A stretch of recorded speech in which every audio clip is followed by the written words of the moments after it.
우리 오늘 함께 은혜 받으실 말씀, 우리 에스더 말씀, 에스더 2장 5절로 18절까지 말씀 우리 보시도록 하겠습니다.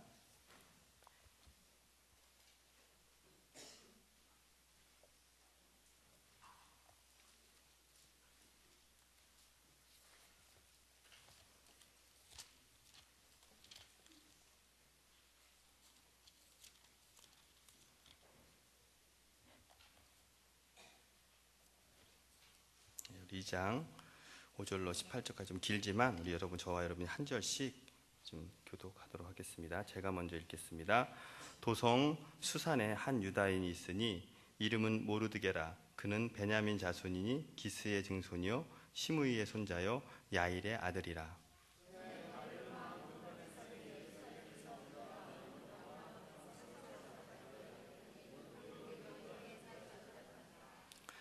그의 삼촌의 딸 하닷사 곧 에스더는 부모가 없었으나 용모가 곱고 아리따운 처녀라. 그의 부모가 죽은 후에 모르드게가 자기 딸같이 양육하더라.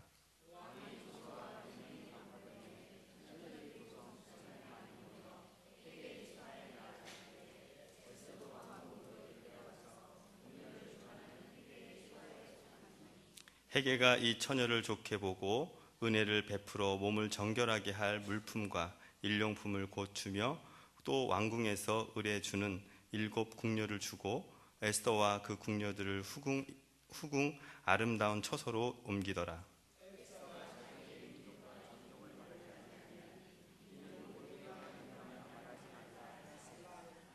모르드게가 날마다 후궁 뜰 앞으로 왕래하며 에스더의 안부와 어떻게 될지를 알고자 하였더라.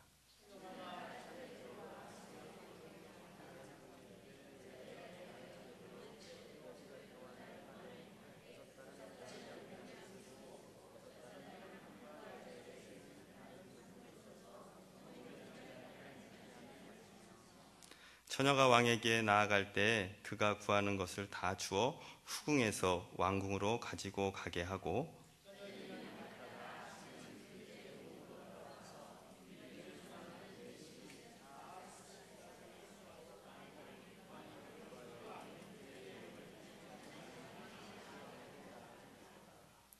다 끝났습니다. 조금 더 집중해 주십시오.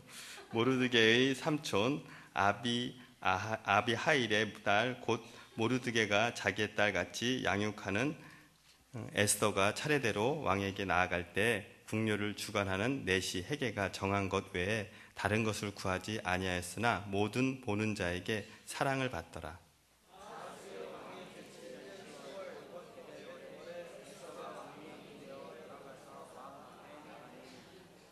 왕이 모든 여자보다 에스더를 더 사랑하므로 그가 모든 처녀보다 왕 앞에 더 은총을 얻은지라. 왕이 그의 머리에 관을 씌우고 와스디를 대신하여 왕으로 삼은 후에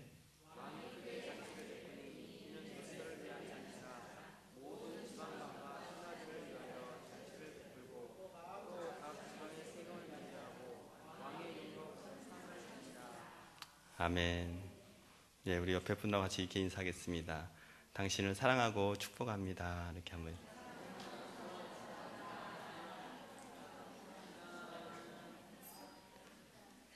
구약의 여러 가지 지명도 어렵고 이름도 어려운 말씀을 같이 읽어주셔서 감사합니다. 좀 말씀이 길었지만 오늘 말씀에 좀 필요한 내용이 있어서 같이 읽었습니다. 최근에 통계청에 의하면은 우리나라의 가구의 수의 변화에 대해서 이야기하고 있습니다. 최근 15년 동안 약 1명에서 2명이 사는 가구가 많이 늘어났다고 합니다. 지난 연도에 비해서 약 14만 명, 14만 가구의 수가 늘어났는데, 그것을 우리가 좀 눈을 띄게 알 수 있는 것은, 여러분 혹시 이렇게 마트나 그런 데 가시게 되면 거기에 이렇게 전자제품 상가에 가면은 조그만 그 세탁기나 냉장고들 많이 보게 될 거예요. 그것이 뭘 의미하냐면은 그만큼 적은 가족 수가 많아졌기 때문에 거기에 대한 수요가 많아져서 그만큼 거기에 대한 필요가 있어서 거기 이렇게 전자제품 회사에서는 그것을 개발하고 갖다 놓는다는 것이죠. 이 같은 가정의 이유는 뭐냐면은 흔히 말하는 우리가 결손 가정이라고 하죠. 홀부모 그 가정 밑에서 자라는 그런 자녀들이 많고, 또 그만큼 독자적으로 나와가지고 생활하는 그런 가정이 많다 보니까 그런 가정들의 수가 늘어나고, 또 요즘에는 독신의 은사가 많이 있어가지고 혼자 사는 그런 처녀 총각들이 많이 늘어나고 있다는 추세인 것입니다. 그런데 이런 결손 가정이 아니더라도 우리 현대인들이 살아가고 있는 가정을 들여다보면은 결손 가정이나 다름이 없는 가정들이 많이 있는 것들을 알 수가 있어요. 그것을 일명 부재 가정이라고 하죠. 부재 가정이라 하면 아버지가 있지만 그 아버지가 돈 벌어오는 일에 너무 많은 일을 보내고 시간을 보내다 보니까 실제로 아버지의 역할을 제대로 못하는 그런 가정을 우리는 부재 가정이라 하고, 또 마찬가지로 어머니가 계시지만 어머니는 오직 자녀의 학업, 그 아이들의 학업의 성적에 올라가는 거기에만 집중하다 보니까 아이를 학원으로 내몰고 부모와의 어떤 관계, 엄마와의 가져야 될 관계들을 많이 못 갖게 되다 보니까 그 아이들이 받아야 될 어떤 사랑, 충분한 부모로서 받아야 될 사랑들을 받지 못하는 가정을 우리는 일명 부재 가정이라고 말하고 있습니다. 아버지로서의 역할, 어머니로서의 역할, 그 역할이 분명히 있는데 그 역할이 단지 보여지는 어떤 물질을 벌어오는 부분, 또 자녀들에게 학원에 가서 공부의 성적을 올리는 그냥 감독자로만 사랑하는 것이 마치 엄마의 역할이고 아버지의 역할이라고 한다면 그것은 크게 잘못된 것입니다.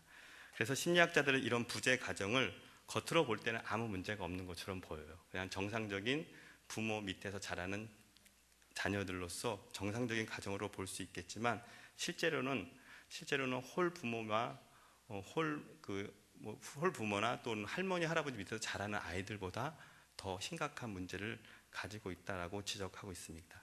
무슨 말일까요? 그것은 현재는 우리가 살아가는 이 시대가 사람들을 하여금, 자녀들로 하여금 부재 가족을 만들 수밖에 없는 시대에 살아가고 있다는 것을 솔직히 인정해야 됩니다. 현대인들은요 너무 바쁘게 살아가고 있어요. 아버지로부터만 재정적인 공부를 받는 것이 아니라 이 경제적인 부담감 때문에 결국은 어머니도 밖으로 나갈 수밖에 없는 상황에 이르게 되는 것이죠. 그러다 보니까 거기에 따른 자녀들이 받지 못하는 어떤 정서적인 것들은 분명히 있기 마련인 것입니다. 그래서 몇몇 가정의 문제가 아니라 이것은 어떻게 보면 모든 가정에게 있는, 또 경험될 수 있는 현실이다라는 것을 우리가 인정해야 된다는 것이죠.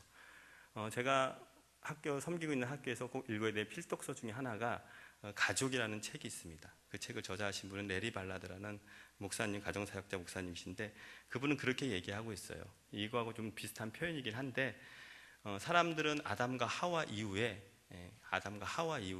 그 아담과 하와가 범죄한 이후에 모든 가정은 엮이는 가정이다라고 이렇게 전제하에 그 책을 전개해 나가신 걸 볼 수가 있습니다. 엮이는 가정인 건 다시 말하면 결손 가정을 얘기하는 거죠. 또 부재 가정을 얘기하고 있는 것입니다. 그래서 우리가 그런 부분에 있어서 우리 가정은 문제가 없습니다라고 얘기할 수 있겠지만 그렇지 않다라는 것이죠. 우리가 다 조금씩은 문제가 있고 또 내가 조금씩은 내 자녀를 양육하는 데 있어서 연약하고 뭔가 놓친 게 있다라는 것을 우리는 인지해야 될 필요가 있다는 것이죠. 이런 현실 속에서 오늘 본문을 통해서 저는 우리에게 꼭 필요한 양육의 지침을 좀 제공하고 싶습니다. 놀랍게도 오늘 이 본문에 나오는 모르드게와 에스더라는 사람은 결손 가정의 한 가정의 모델을 좀 보여주고 있어요. 죄송합니다. 모르드게와 에스더는 비록 그 가정이 온전한 가정은 아니었지만 그런 온전하지 않은 가정 가운데도 민족을 구원하고 하나님께서 주신 그 사명을 감당하는 모습들을 볼 수가 있다는 것이죠. 오늘 에스더 9장 22절, 본문은 아니지만 제가 같이 함께 참고해 줄 구절을 같이 읽고 싶습니다. 뒤에 스크린 나오니까 같이 한번 읽겠습니다. 시작. 이날에 유대인들이 대적에게서 벗어나서 평안함을 얻어 슬픔이 변하여 기쁨이 되고 애통이 변하여 갇힌 날이 되었으니 이 두 날을 지켜 잔치를 베풀고 즐기며 서로 예물을 주며 가난한 자를 구제하라 하매. 이 날은 바로 유대인들이 오늘날도 축제로 즐기고 있는 불임절을 지금 얘기하고 있는 이야기입니다. 일명 불임절이라고 불리는 이스라엘 축제의 기원이 바로 이 말씀에서부터 시작이 된 것이죠. 이것은 왜 시작이 되었냐면은 이 이야기는 이렇습니다. 바벨론에서 이어 또 바사, 즉 페르시아가 그 제국을 다시 함락을 하게 되죠. 그래서 패권을 잡고 있는 그 상황에서 유대인들을 다스릴 때였습니다.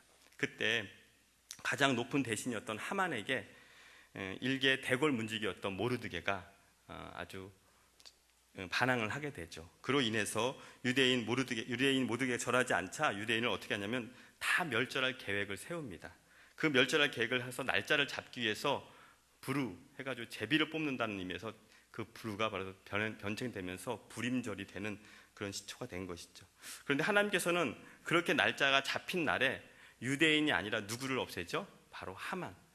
모든 유대인들을 없애려고 했던 그 계획을 하나님께서 완전히 바꾸셔서 그 모든 유대인을 죽이려고 했던 하만을 하나님께서 그 나무에 매달아 죽게 하시는 그런 날을 기념해서 만든 것이 오늘날의 유대인의 불임절 축제인 것입니다. 그런데 하나님께서 너무나 놀라운 것은 그 가운데 사용했던 가정이 바로 이 모르드게와 에스더를 통해서 하나님은 그 놀라운 축제가 될 수 있는 그런 구원의 날을 만드시고 또 모든 시대 상황 속에서 그 부재 가족을 통해서 하나님께서 바뀌신 것들을 우리가 알 수가 있습니다. 그래서 오늘날 우리가 이 시대에 어떻게 보면 부재 가족 또 정말 엮이는 가정 가운데 살아가는 우리 시대 속에서 우리의 자녀들을 어떻게 하나님의 리더로 양육할 수 있을지 그것은 매우 중요한 것이고 또 우리가 알아야 될 부분입니다. 그래서 첫 번째가 뭐냐면은 우리가 어떤 문제를 만났을 때 신실한 사랑으로 그 모든 것을 극복해야 된다라고 말씀드리고 싶습니다. 얼마 전에 여러분 제가 읽었던 책 중에 하나가 상담심리 전문가였던 한기현 씨가 쓴 책이 있었어요. 그분이 쓴 책에 되게 이런 제목이 있었습니다. 나는 더 이상 당신의 가족이 아닙니다. 이것은 그냥 남한테 얘기한 게 아니에요. 당신은 더 이상 나의 가족이 아닙니다. 남한테 이렇게 얘기할 수 있죠. 근데 이건 누구한테 얘기한 거냐면 자기의 부모한테 하는 이야기였어요. 책 제목이 그거였어요. 책 제목에서도 나오는 것처럼 뭔가 모르게 굉장히 충격적인 내용이겠죠. 뭔가 이 한기현 씨라는 분이 자신이 겪었던 어린 시절 또 자라오면서 힘들었던 상황들을 그 책에 기록하고 있는 내용입니다. 현대인들에게는 이런 생각이 있습니다. 가족은 사랑하지만 벗어나고 싶은 구속처럼 느껴질 때가 많다라고 이분은 기록하고 있습니다.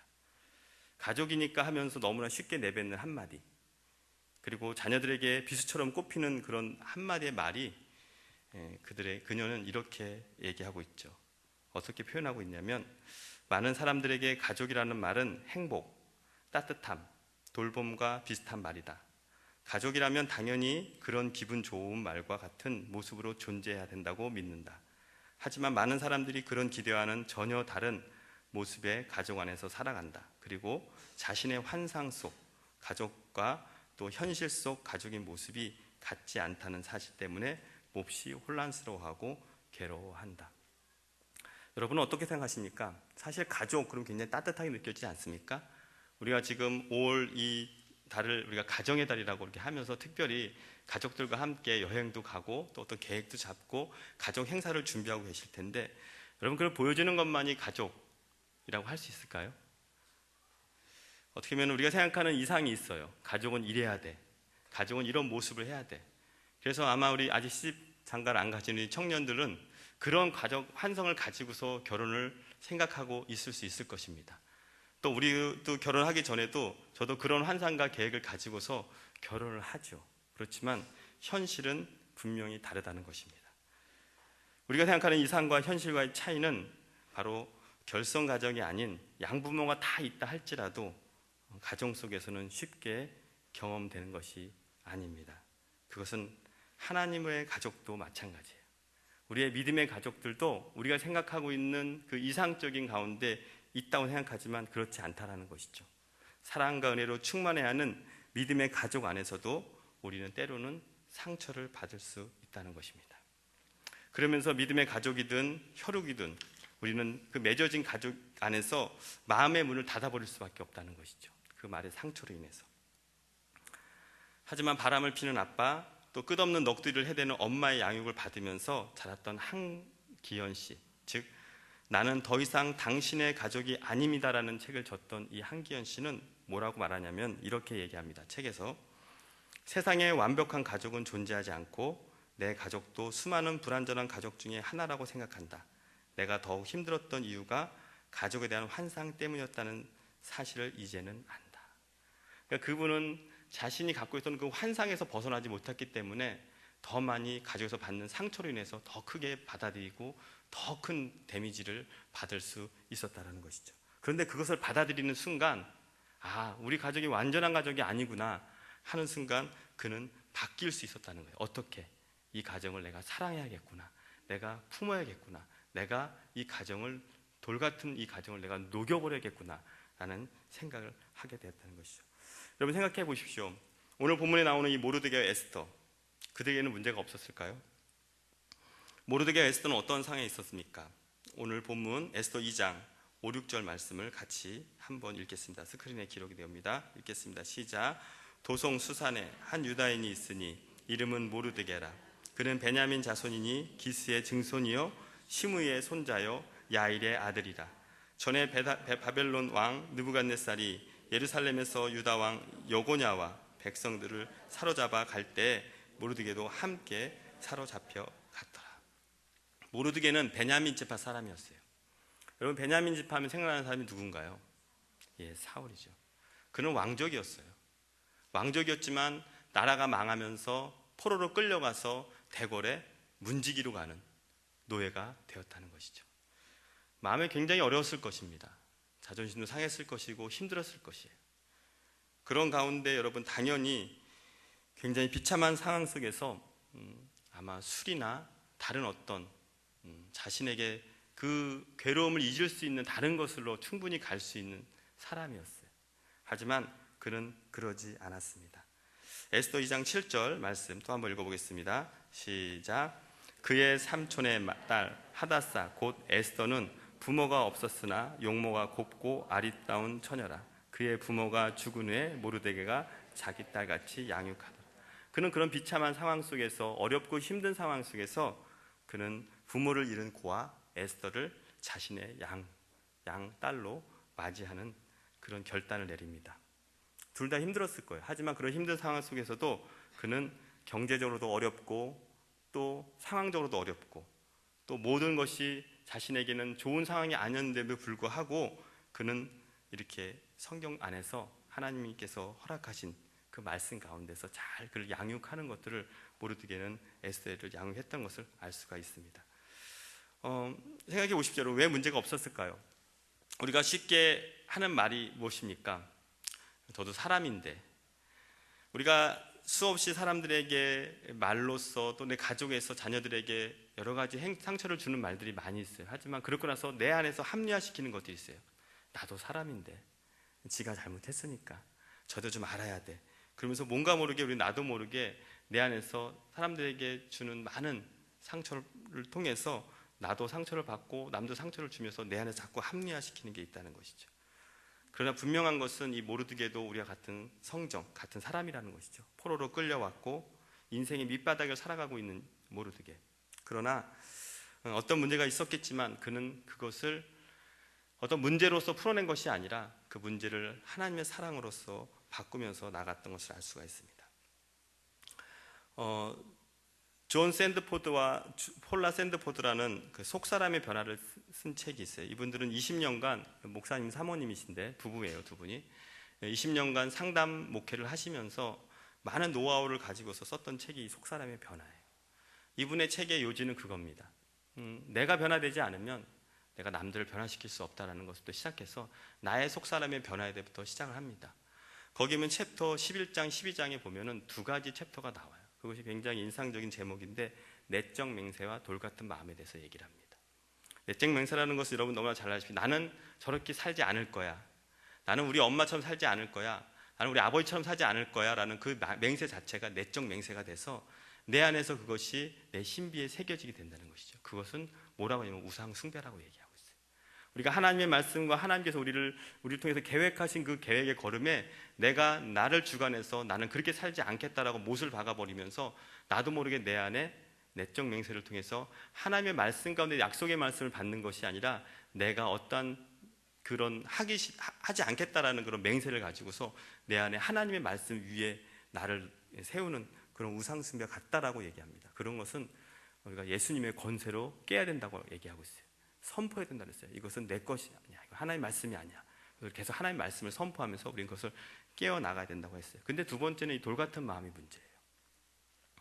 이 돌같은 마음은 어떤 마음이면 우리 마음에 나도 알게 모르게 잡혀있는 마치 딱딱히 굳어있는 마음이라는 것이죠. 거기서 한 예화를 들은 것을 볼 수가 있습니다. 거기서 어떤 예화를 드냐면 이런 예화를 들어요. 한 사람이 있어요. 그 사람은 굉장히 젠틀한 사람이에요. 이 목사님 네 분이 상담했던 사람인데 외국 사람이죠. 근데 굉장히 사람들 잘하고 가정에서도 잘하고 최고의 남편이에요. 그럼 모든 주변에 있는 그 교회 식구들이 이렇게 얘기하죠. 당신 같은 참 좋겠다고, 저런 남편을 두고 이렇게 지내게 돼서 정말 정말 멋있는 남편하고 살아 너무 좋겠다고. 그때마다 우리나라는 하는 말이 있죠. 딱 한마디 하죠. 살아봐. 그 한마디 던지면 모든 것이 그냥 아웃되죠. 아마 그런 남자였나 봐요. 정말 밖에선 모든 사람들에게는 최고의 대우를 하는 사람이었어요. 근데 이 사람이 집에 오면은 말이 없어요. 그래서 이 사람이 고백하는, 이 자매님이 고백하는 거죠. 부인이 고백하는 말은 저는 마치 벽에다 대고 얘기하는 것 같아요 라고 이렇게 얘기를 했답니다. 그러면서 찾아왔어요. 정말 우리 남편은 문제가 없어요. 아무 문제가 없어요. 정말 왜 밖에서나 안에서나 뭐 나쁜 짓도 안 하고 절대 정말. 근데 이상하게 뭔가 모르는 그 사람과 나의 사이는 마음의 벽이 느껴져요. 그 사람은 그것이 자기도 모르는 거예요. 자기도 모르는 그 마음의 돌 같은 딱딱한 마음이 있었던 거죠. 그것이 누구한테 받았냐? 자기 부모로부터 받은 영향이었고, 부모님도 내 자식만큼은 정말 괜찮은 아들이라고 생각하고 있었는데 자기도 자신을 모르는 그런 부분이 있다는 것이죠. 그것은 무엇을 할 수 있을까요? 그것은 좀 연결해서 좀 비유를 드리고 싶습니다. 여러분 겨울왕국 보셨나요 혹시? 네, 우리 자녀를 데리고 계신 분은 다 보셨겠죠. 저도 봤습니다. 거기에 나오는 두 자매가 있죠. 이름이 뭐죠? 엘사와 안나. 거기에 엘사는 특별한 은사가 있었어요. 그렇죠? 모든 것을 만지면 얼음으로 만들어버리는. 그것은 어떻게 보면 굉장히 두려움이었어요. 자신에게 있어서. 그러다가 그 엘사라는 자매가 그것이 자기도 뭐 통제할 수 없는 막 상황이 돼서 나중에 어떡합니까? 그 왕국을 떠나서 겨울왕국을 만들고 살아가게 되죠. 거기에 누가 찾아갑니까? 동생 안나가 찾아가죠. 가서 끝없이 엘사를 만나려고 할 때마다 엘사는 더 강하고, 마음은 내 동생을 사랑하지만 겉으로는 더 강하게 표현하죠. 내 곁으로 오지 마, 빨리 가. 그것은 내 마음에 있는 그 딱딱한 마음이 계속해서 거부하고 있는 것입니다. 하지만 안나는 끊임없이 어떻게 합니까? 엘사를 찾아와서 사랑하고 계속해서 찾아옴으로 말미암아 그 마음이 눈 녹듯이 녹는 것을 볼 수가 있습니다. 이 저자는 그렇게 표현하고 있어요. 이 돌 같은 마음은 하나님이 주신 사랑과 또 기도와 꾸준한 관계를 통해서만 그 마음을 녹아낼 수 있다라고 표현하고 있습니다. 내적 맹세와는 좀 다르게 보죠. 내적 맹세는 우리가 하나님 말씀으로 대적하면서 나가야 되는 거지만, 끊어야 되는 거지만, 이 돌 같은 마음은 우리가 끝없이 사랑하고 기도하면서 품어주면서 녹여야 되는 마음이다라고 이야기를 하고 있습니다. 사랑하는 여러분, 우리가 문제가 없는 가정이 없다라고 제가 말씀드렸습니다. 중요한 것은 문제가 아니라 그 문제를 뛰어넘을 수 있는 바로 그리스도인의 신실한 사랑입니다. 할렐루야. 서로를 사랑하느냐가 중요한 것이죠. 그 사랑이 있다면 우리가 결손의 문제, 또 부재의 문제, 또 어떠한 역경의 문제도 다 넘어설 수 있다 생각합니다. 사랑이 있다면 가난과 역경, 그 모든 것은 넘어설 수 있다고 생각합니다. 만약에 우리 안에 여러분 그런 문제가 있다고 생각하십니까? 그럼 여러분 사랑으로 녹이시기 바랍니다. 그리스도의 사랑, 하나님의 사랑으로 말미암아 우리는 그 신실한 사랑으로 말미암아 우리 그 모든 과정들을 녹이고 넘어설 수 있으리라 믿습니다.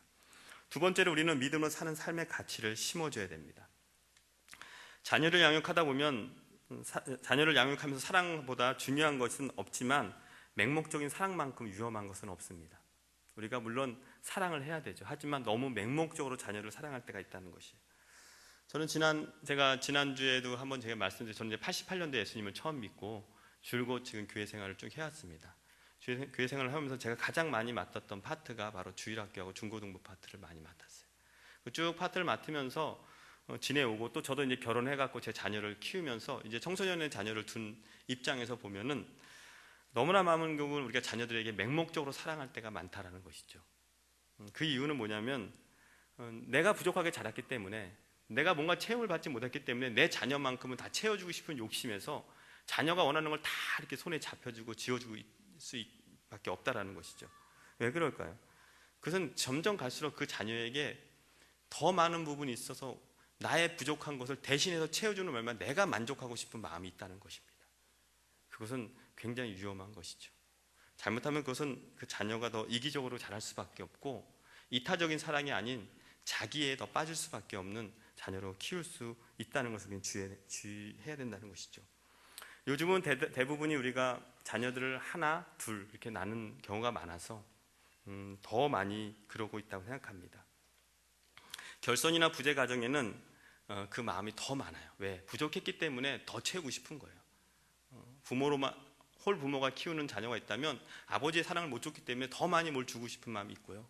또 아버지가 키우는 자녀면 또 엄마가 주는 사랑이 없기 더 많이 주고 싶고, 또 부재적인 아빠나 부재적인 엄마가 있다면 그걸 더 채워주고 싶은 마음에서 더 많이 쏟아줄 수 있는 그런 경우가 있어서 요즘의 아이들에게는 더 많은 부분 그렇게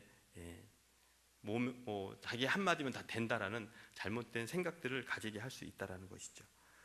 자연주의 교육자인 장 자크 루소는 이렇게 얘기합니다. 그의 책 에밀에서 자식을 불행하게 하는 가장 확실한 방법은 언제나 무엇이든지 손에 넣을 수 있게 해주는 일이다 라고 얘기하고 있습니다. 여러분, 모르드게가 봤을 때 에스더는 어땠을까요?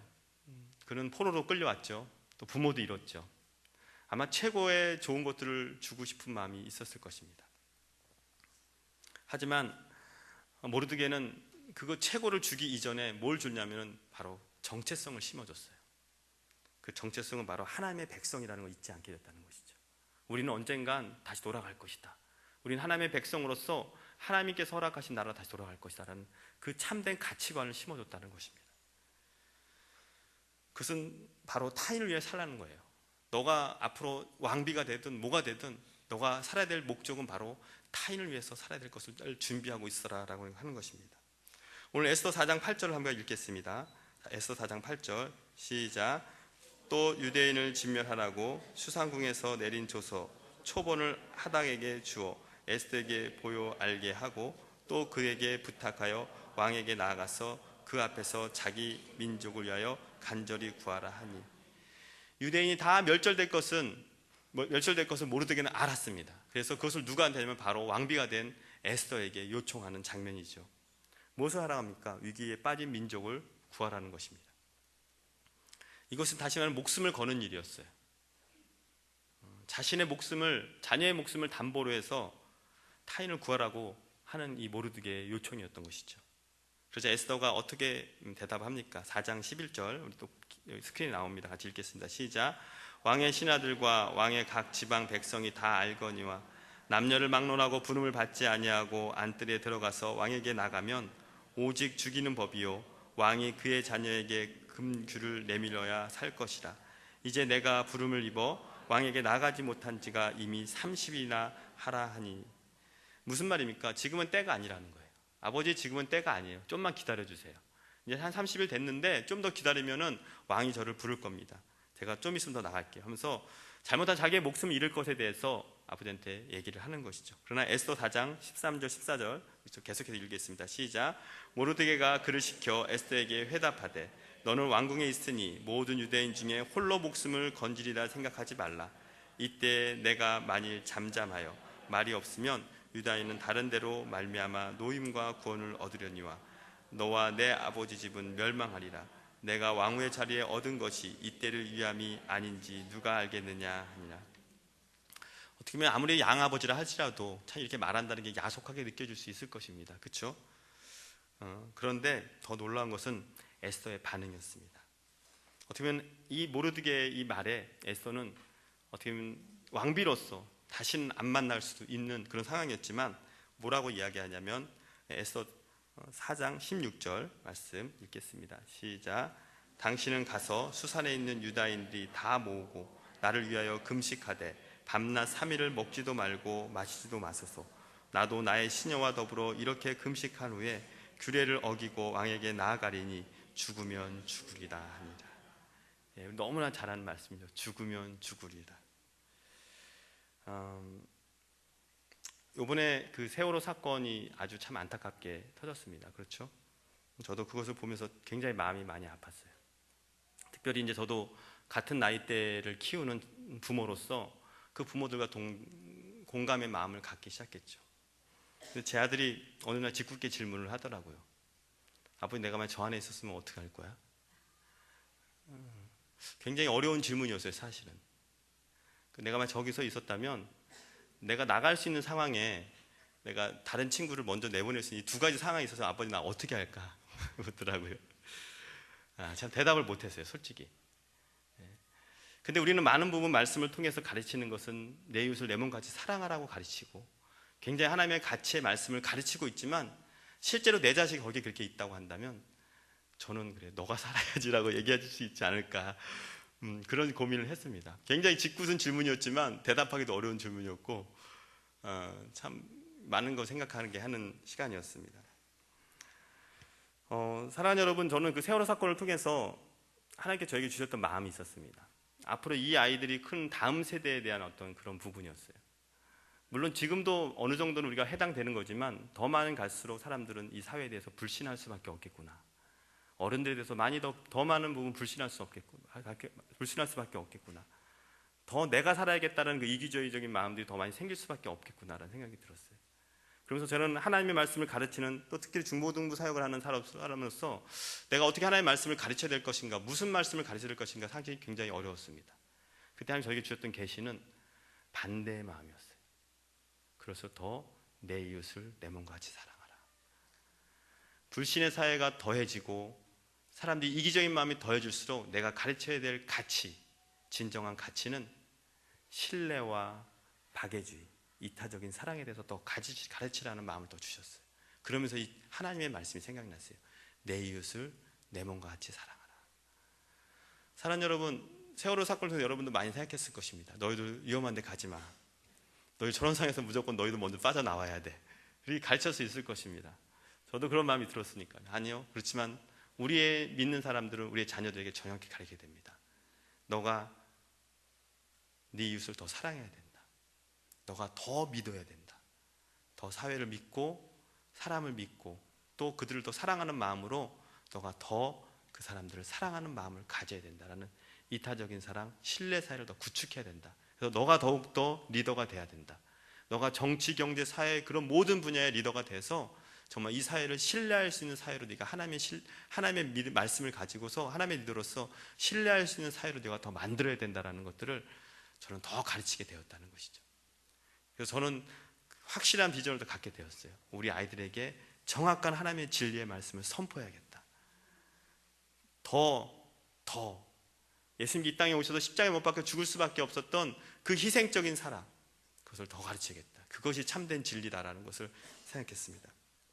여러분, 그렇습니다.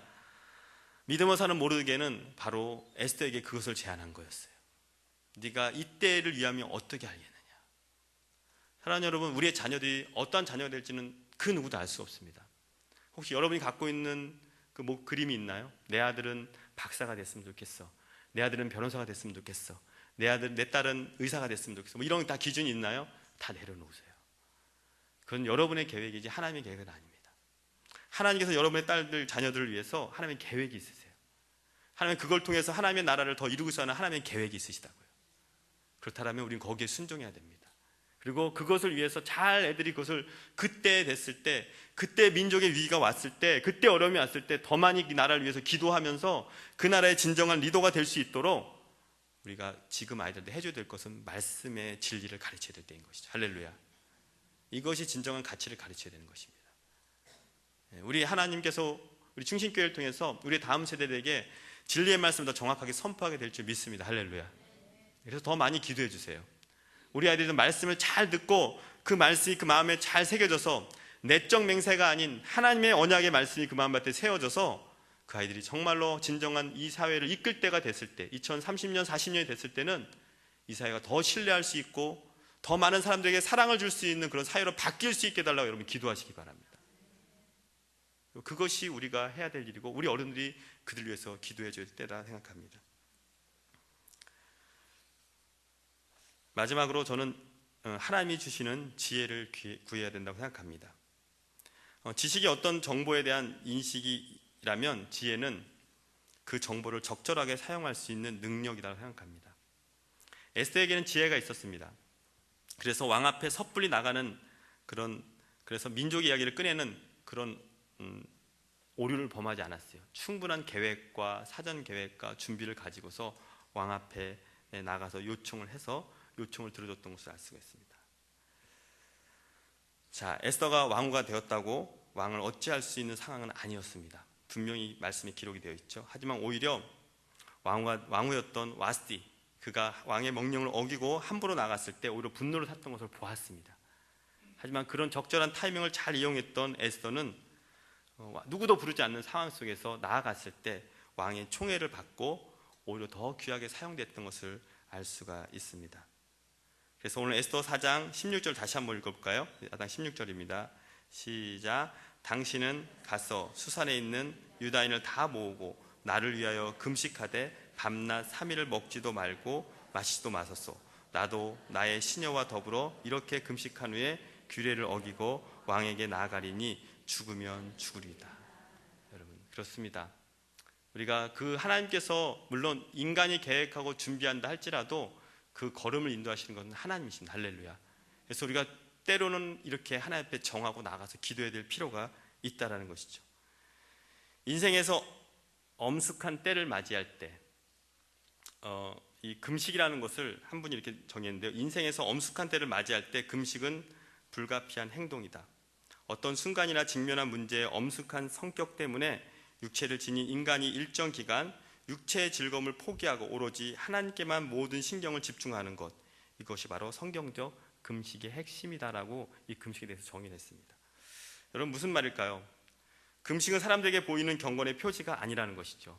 우리가 오직 하나님께만 모든 신경을 집중하는 집중의 때라는 것입니다. 때로는 우리가 어떤 문제가 있다면 그런 집중의 때가 필요하다는 것이에요. 사실 이번 세월호 사건을 통해서 이 나라가 한번 흔들렸어요. 그렇죠? 지금도 여전히 그 끝은 마무리되진 않았습니다. 많은 부분 많이 미진한 것이 드러났어요. 그렇다면 우리가 이때 해야 될 것이 무엇일까요? 하나님께 집중해서 기도해야 될 때인지 믿습니다. 할렐루야. 이걸 통해서 하나님께서 더 좋은 나라가 세워질 수 있도록 우리가 더 기도해야 될 때라는 것이죠. 이걸 가지고 완전 나라가 뒤집어지고 바뀌는 것이 아니라 정말 우리의 자녀들이 더 세대가 컸을 때는 정말 하나님께서 더 아름다운 나라를 통해서 더 많은 일들 하실 것에 대해서 이 한국을 다시 한번 사용하실 것에 대한 기대를 가지고서 우리가 기도해야 될 때인 것을 말씀드리고 있는 것이죠. 여러분, 확신하건대 오늘 모르드게는 이 금식에 대해서 가르쳤을 것입니다. 에스더에게. 그러니까 에스더는 그래서 모르드게에게 배운 대로 이 금식을 선포하며 죽으면 죽이라라는 각오로 나갈 수 있었던 것이죠.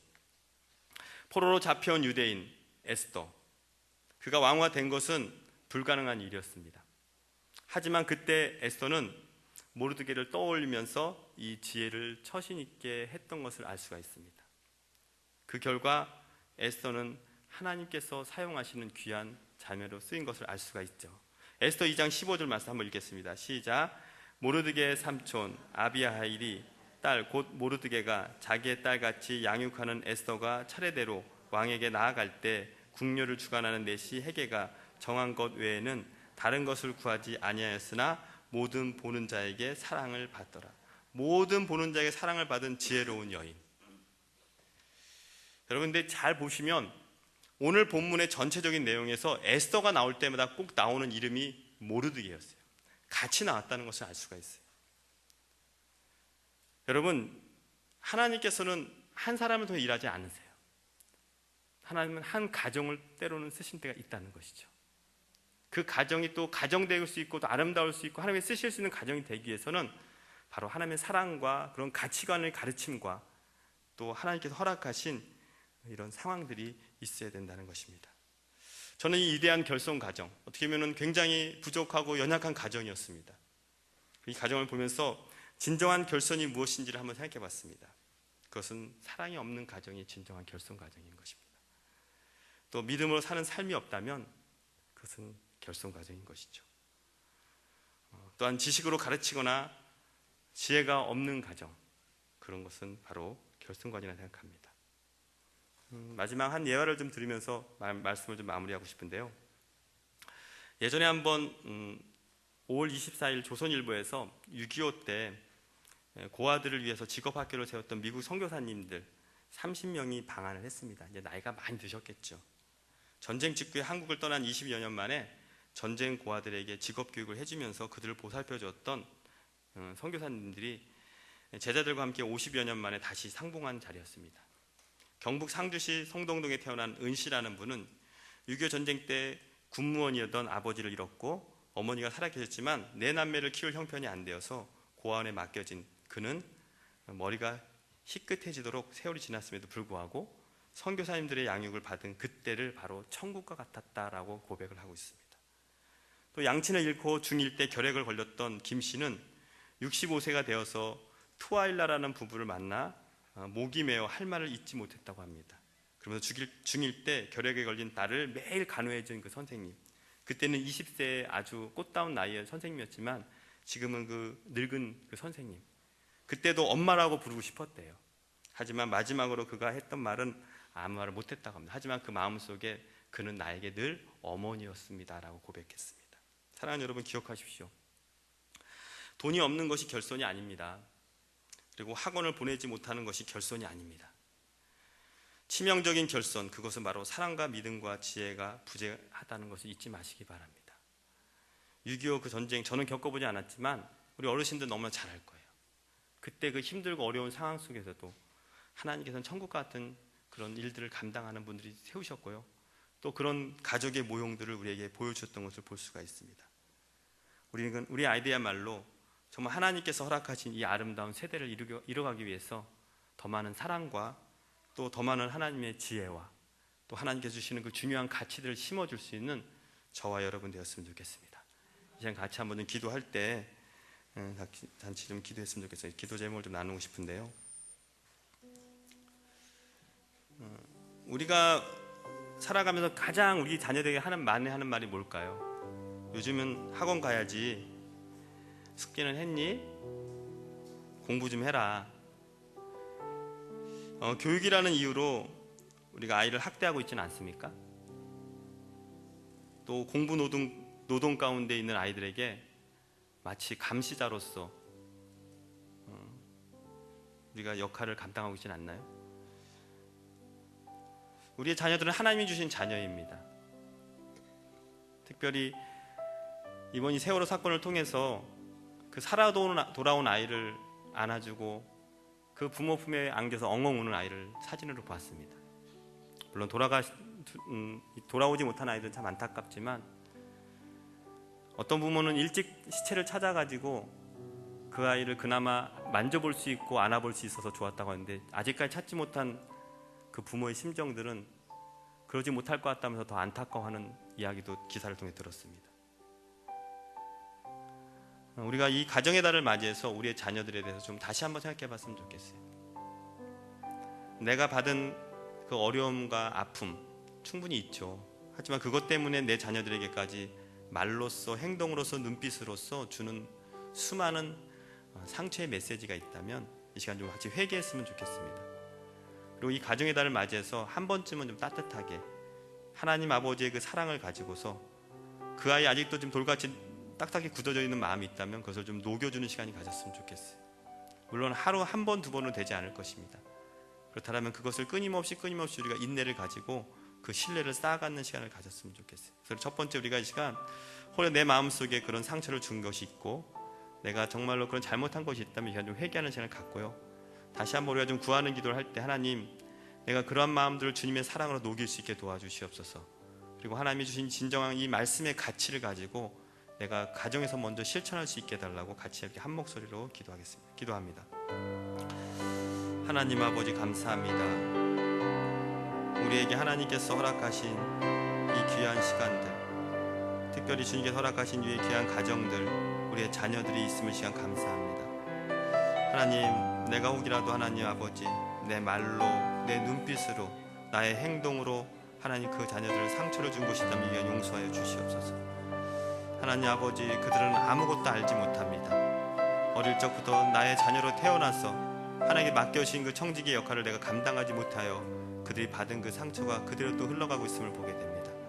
하나님 아버지, 그들의 마음이 돌같이 굳어 있다면 내가 다시 한번 주님의 사랑으로 그들의 마음을 녹일 수 있도록 도와주시옵소서. 하나님, 주님의 그런 사랑과 그런 은혜가 나의 가운데 먼저 있게 도와주시기를 소망합니다. 하나님, 이것이 한두 번에 끝나는 것이 아니라 계속되어야 된다면 내가 하나님의 사랑으로서, 하나님의 나라의 정말 백성으로서 내가 하나님 가져서도 먼저 그것을 실천할 수 있는 그러한 믿음을 가질 수 있도록